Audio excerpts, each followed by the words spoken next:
able to introduce Robert Sanger tonight. I met him, I don't know, a couple months ago, and the actual organization that he runs I had never heard of, and it's really kind of a well-kept secret, but except for the people that need him, they do seem to find him, he said. Robert Sanger is the executive director of the Folsom Cordova Community Partnership. They're located in Rancho Cordova. He's been on the staff for 10 years, and during his tenure, Robert has provided leadership to the agency and oversight to the agency's programming designed to meet mission fulfillment and community needs, which may not make any sense to you right now, but as he tells you about what they do, then it will make more sense. So over the last 20 years, Mr. Sanger has dedicated his career to strengthening supportive services to overburdened families in the Sacramento County. He feels that one of the greatest pleasures in life is to see a family succeed because they have the tools and the opportunities to overcome the challenges before them. His educational background includes a degree in psychology from the California State University, Sacramento, years of working in human service field, and multiple professional certificates. Robert loves to spend time with his wife, Jamie, and his 2 children, Jacob and Riley. They're 13 and 10. Okay. And he feels a secure, loving home is the most important investment a parent can make in the child's future. I think we would all agree with that. He has a strong commitment to community service. It'd be nice if you joined Rotary, Robert. Put you on the spot. And he's completed 2 terms of AmeriCorps National Service. Robert's active at his church in Elk Grove, and he leads a couples Bible study group with his wife Jamie, which he's actually missing tonight to be here with us. So thank you so much, Robert.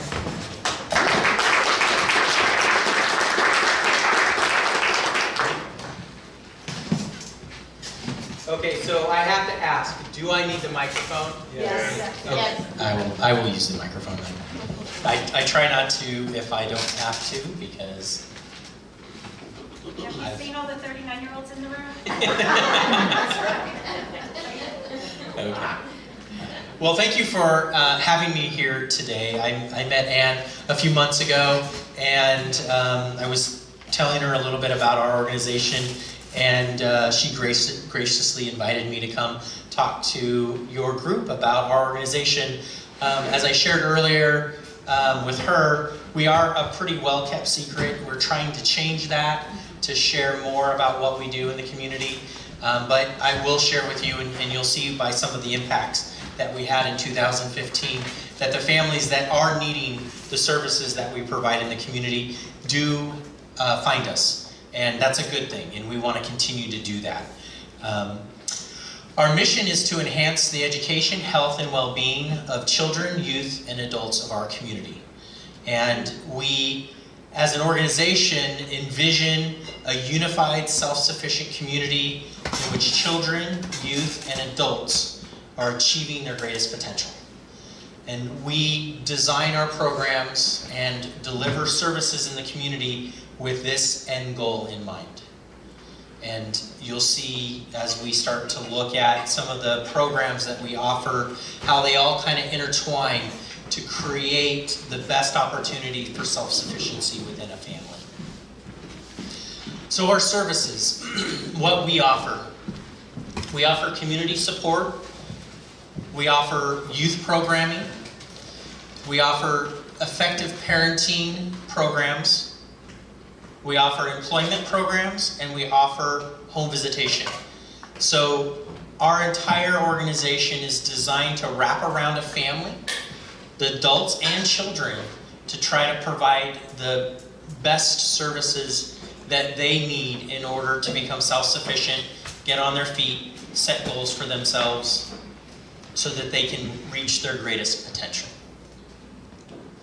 So in our community support programming, it's primarily designed to provide emergency and safety net type services to the community. So those activities can include intensive crisis case management. So we have families that sometimes come into our Family Resource Center that have multiple barriers to overcome just to get out of crisis. And so we have staff dedicated to be able to sit down with that family, calm them down, help them to talk through what those barriers are and to put goals in place to achieve those goals and follow them through it so that there's someone there supporting them. It's not just showing up, here's what you need to do, now go away.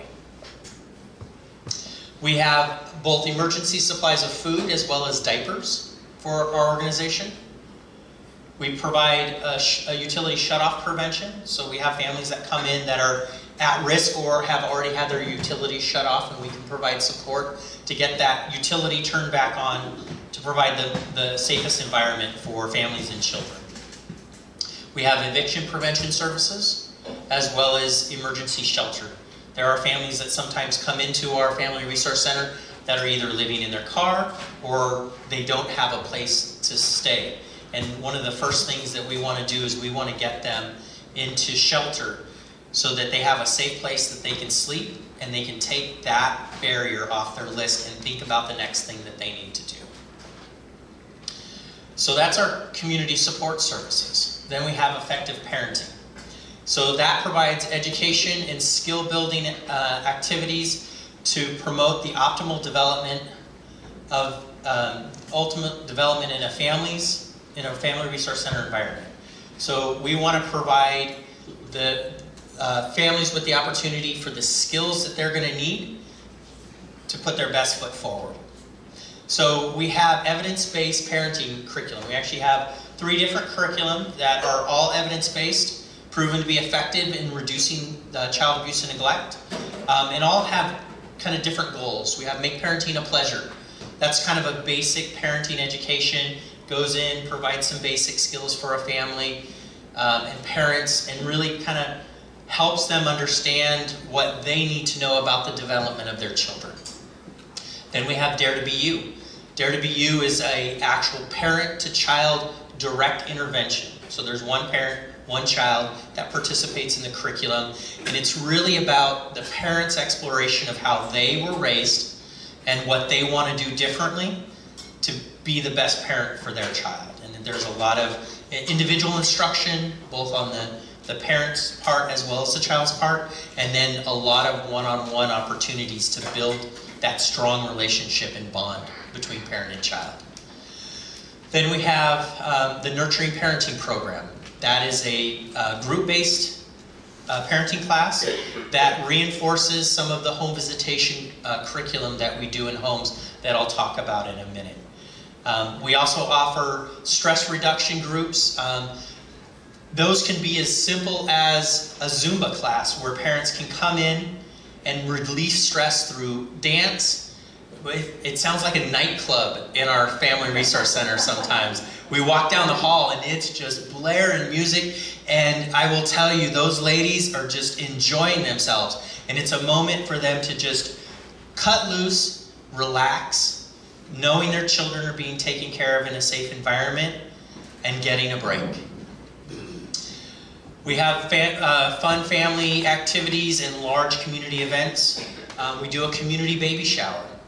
We do a family fun night every other month.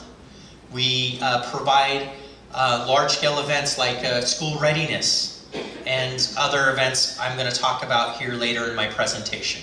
But the whole design is when families are introduced to our Family Resource Center, it's sometimes through these family fun events, and then they get to learn about all the other activities, all of the other groups, all of the other things that can support them in being the best parents that they can be.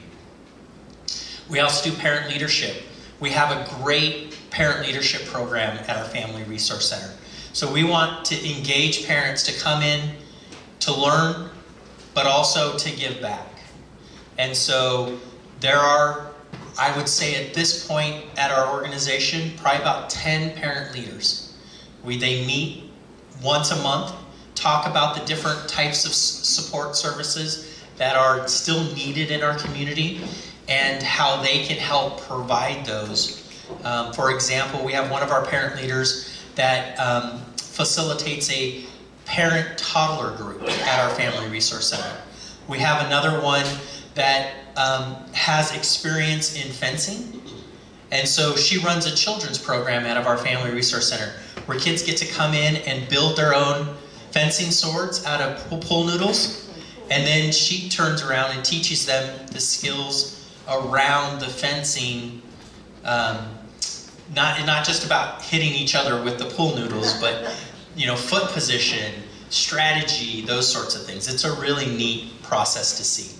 And then we have support groups. We actually partner with a community for peace, and they come in and they provide domestic violence services out of our Family Resource Center, because there aren't any services in Rancho Cordova outside of what we can deliver. So effective parenting is designed around building parenting skills. And then we have home visitation. Some families are so isolated they can't get to our Family Resource Center. So we'll go to their home. And we'll provide one-on-one parent support, parent instruction, really with the design to be evidence-based, to provide them with supports, and we want to reconnect them back to the Family Resource Center and to community supports. So there's an emphasis on child development education, positive discipline, as well as also resources and referrals. We work with a lot of partners in the community because we can't offer all the services that our community needs. We bring in partners and we partner with them. And it really is a warm handoff. We've developed deep relationships with these other organizations, and we provide that connection to the family. We'll call up the partner and say, this family is going to be calling. Can you make sure that they get taken care of? Or we will call while we're with that family and say, this family needs some support, can you help them? And pass the phone to them. So it really is about building relationships and that warm handoff, so that trust that we're building with families continue on to the next service provider. In addition to working with families with young children, we actually work with youth as well. So in the youth, we actually focus on building positive relationships, providing safe places and activities, as well as involving youth in our community. And we do that through a group mentoring initiative. So we actually have caring adults in the community that volunteer their time to go into schools and actually provide mentoring support to a group of anywhere from 8 to 12 youth. And there's a curriculum that we provide, and it's been really successful. Our youth love these mentoring groups. Sometimes they come back another year or a year after that because they've built such strong relationships with these caring adults. We're also the lead agency on a drug-free communities grant. So we want to get into the community and find ways to reduce substance use in youth. And so we engage in that as well. We host the Rancho Cordova Youth Leadership Council. This is an amazing group of youth. There's 25 youth that range anywhere from junior high up into high school. And these youth are not the ACE students. They're not the Key Club members. They're youth that have challenging homes, but still care about the community and how they can give to it. And we give them a platform to be able to do that. We provide some training for them as well in youth leadership. And they go out and they pick service projects in our community, and then they go out and implement them.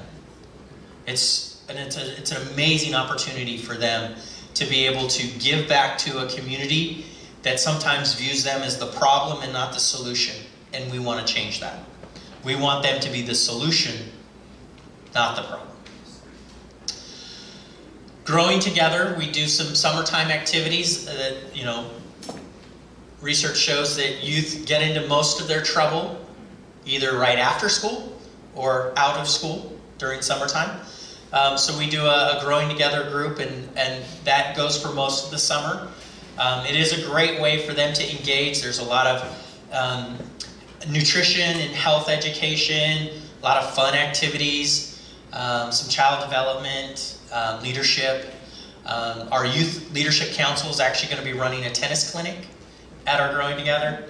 So it's a great way to keep those youth involved, connected, and ultimately staying out of trouble. And then coming soon, we're actually working to create a Ranch Cordova Youth Center. This is a youth center that will be available for youth after school as well as out of school during the summertime. The primary focuses will be around academic education as well as summer learning loss prevention. We want to do some STEAM, which includes the arts, so we add the A in there, as well as nutrition and health and physical activity. So we're really excited about that. We're hopefully going to get this thing launched here within the next 6 months. We've got the support of the City of Ranch Cordova behind us, and it'll be an amazing location that our youth can come in and feel ownership around and be a part of. And we're going to do some peer-to-peer mentoring in that, where we're going to get the high school students to come in and provide some of the support and the mentoring to our younger elementary school and junior high students. Employment. How am I doing on time? Good. All right. Employment. So our employment focuses on employment skill development. I need to change my contact prescription. Education, goal setting, as well as employment training in a job center environment to create self-sufficiency. So we do that through basic and individualized employment skills development and building. So an individual can come in, they can get help writing their resume. We do workshops on how to dress for success. We do mock interviews with them. We help get them ready for the soft skills that they're going to need to have when they go into employment. We also do individualized, which means that some of the individuals that come into our employment training center need some additional support, some one-on-one support. And we can provide staff that can follow them, help them create the career goal that they want, set those goals, and then help see them through it. We also do the education goal setting as well as case management. I was telling you about that. The education component is really important because as the job market continues to grow, you know, high school diplomas are even more important than ever to have as part of the pre-employment skills needed for a job. And so through an amazing partnership with the Folsom Cordova Adult School, we are able to offer them adult basic education, so getting that basic education completed, getting them ready for either their GED or their high school diploma. We have a very diverse community here in Sacramento and in Ranch Cordova, and vocational English as a second language really helps that English learner to take that next step to employment. And then we have some occupational skill sector initiative trainings. In talking with the businesses in the area of our training center, we were able to identify that one of the biggest needs for skills is welders. Our manufacturers were going across country to attract the right number and right skill set of welders. And so we were able to develop a welding course. It's a 16-week accelerated course. They have instruction, classroom instruction, as well as they are welding on the first day of class. And by the time they complete it in 16 weeks, they have mastered the 4 basic welds. And we work with a lot of the manufacturers, and we've run 3 of these courses over the last 18 months. And every single student has had a job, working a job, or ready to enter a job by the time they graduate from the course. It has been amazing. They're such a proud group too. These are individuals that are second chance employees. They maybe have a felony on their record. They've had trouble getting work.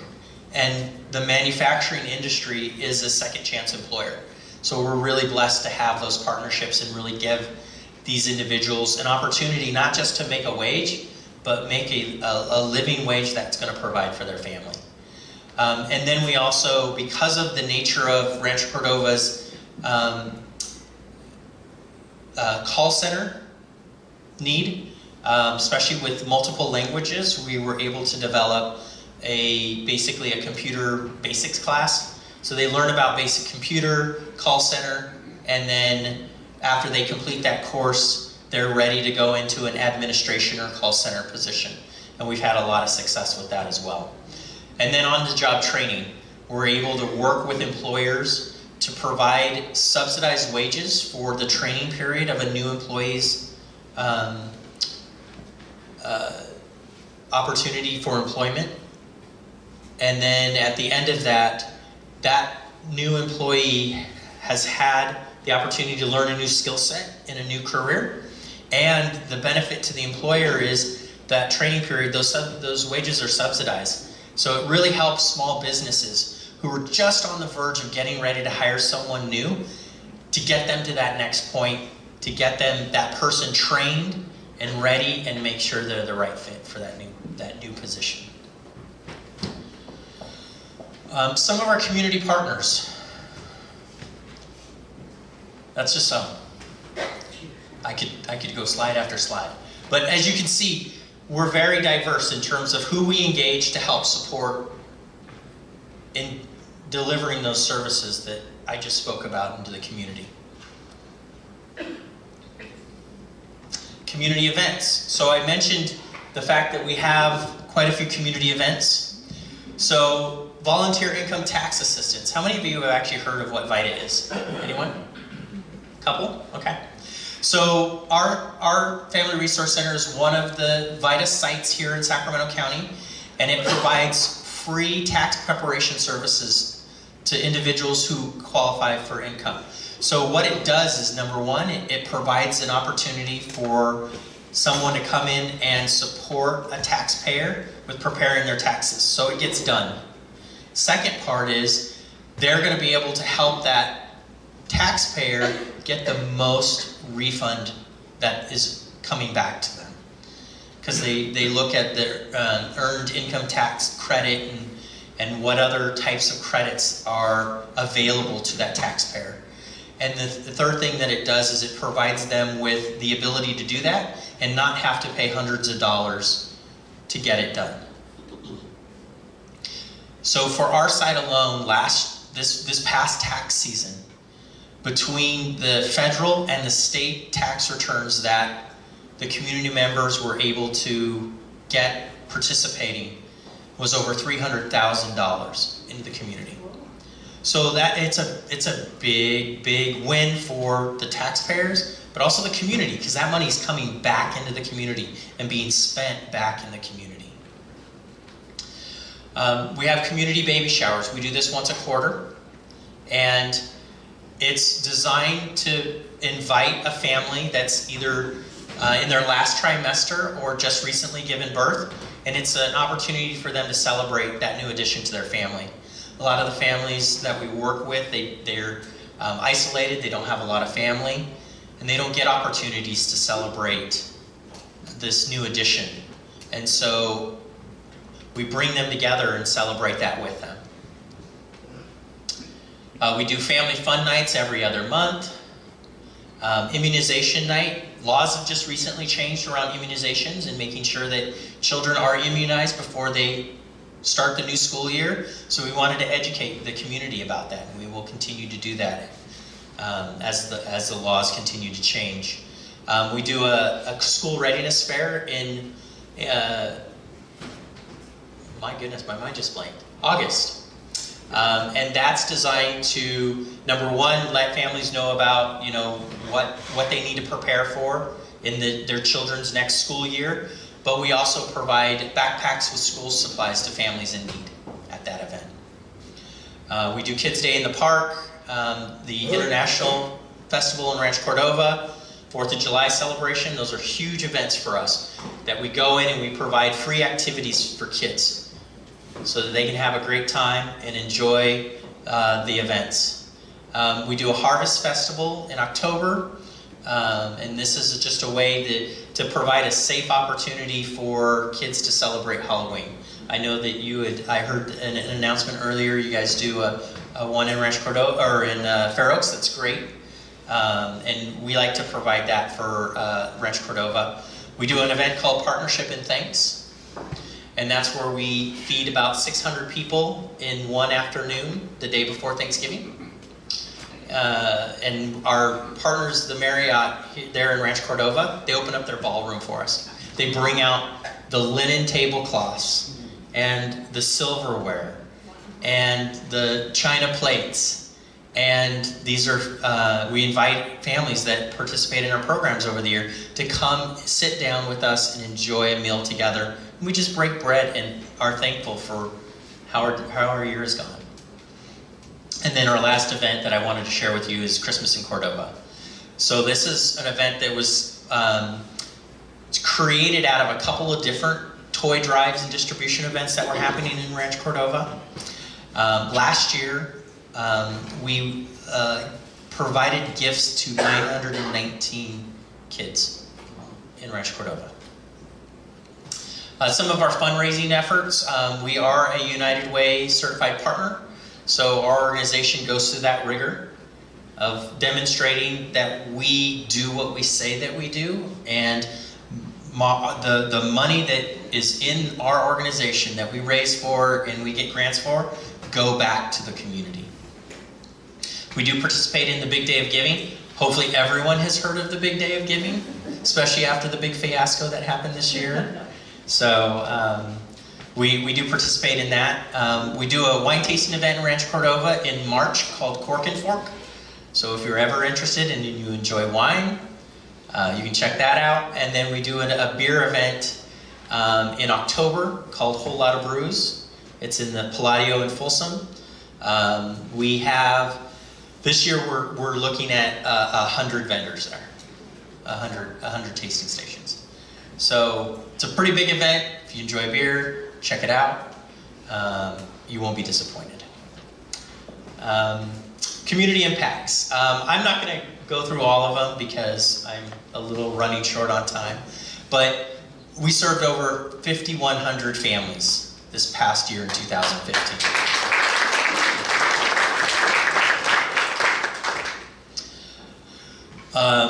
In our community support program, we saw 1,711 families. Over 9,750 diapers were distributed last year. We are one of 2 registered diaper banks in Sacramento County. The reason why we decided to do that is because there's research that shows that not having enough diapers for your children causes more stress in a family than not having enough food. It's amazing. It was a shock to me. I would have thought food would have been number 1, or even housing. But it's not having the proper diapers for your children. So we became a diaper bank. We're always looking for diaper donations, and we just want to make sure that children have the right size of diapers, the right number of diapers. Being sanitary is important when you're working with families and children to alleviate that stress. Our youth leadership council that I was talking about earlier provided over 1,000 hours of volunteer time in the community.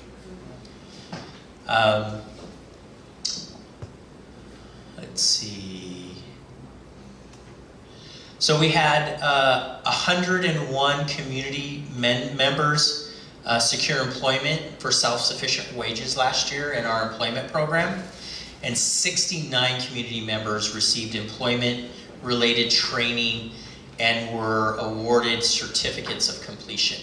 So that could be they got their GED, their high school diploma, or they went through one of those welding classes or computer technology classes, and they were able to complete that in the program last year.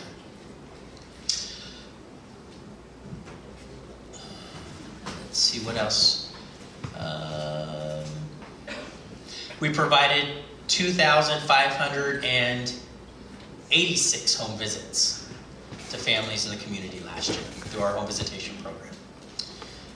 We gave out 175 backpacks with school supplies to the community last year. We had, as I said earlier, 919 children receive gifts through the Christmas in Cordova program. And we had 3,510 volunteer hours at our organization by community members like you in this room. That equated to over $85,000 of value to our organization and to the community by providing that.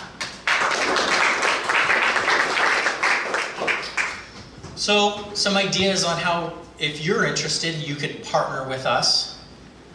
Long-term volunteer commitments are in programming. So, if you're a professional around employment and you can maybe provide opportunities to do mock interviews at our employment program, or you love holding children and you want to provide some support at our play care. Those are great opportunities to engage with our organization and provide support to the community. You can volunteer at or sponsor one of the large community events like Christmas in Cordova, a partnership for thanks, in our Harvest Festival. We are always looking for partners that can come in and help support us in making them happen, because we can't do it on our own. But the one that I think stands out the most, and I was telling Ann about this earlier, and they're the two pictures that you see at the top of this slide. So 2 years ago, we had a Boy Scout that was completing his Eagle certification. And he went around and he built 5 little free libraries for community centers across Sacramento County. And he selected us as one of them. So you'll see the picture of the little free library full of books, and you'll see that Eagle Scout as well as another Eagle Scout that decided to do a book drive in his community, and he was able to raise, all by himself, over 4,000 books. And they donated them to our organization. So there's a little free library. It's all full of books. And we went through those books so fast. Because we don't care if kids bring them back. We want them to keep them. We want them to read. We want their parents to read to them. And I know that literacy is important to you as much as it is to us. And that picture next to it is a picture of our little free library as of this morning. Unfortunately, we don't have any books in it.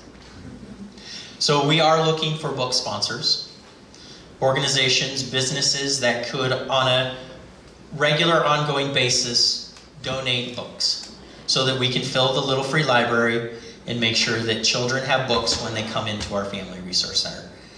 I love seeing those books go out. It was amazing. I couldn't believe how fast they were going. Kids came in, and it was the first thing that they were drawn to every time they came in. And you know, some parents would say, "Oh no, go put it back, and we'd have to tell them, "No, it's okay. Let them read. Would you like to read?" You know, we'd engage the parents too. But the Little Free Library is a great opportunity for Rotary to be able to partner with our organization because of your emphasis on literacy and our emphasis on wanting to keep books in children's hands. So outside of that, I would love to answer any questions if you had any questions for us, for me, Ann? You also, your footprint also includes Fair Oaks. You say It does. Cordova, but it also Yeah. does. Our Family Resource Center is in Ranch Cordova because when we first got our start, our organization was created in 1992 as a schools foundation. And we were created so that the Folsom Cordova Unified School District could get access to money that they weren't able to as a public entity.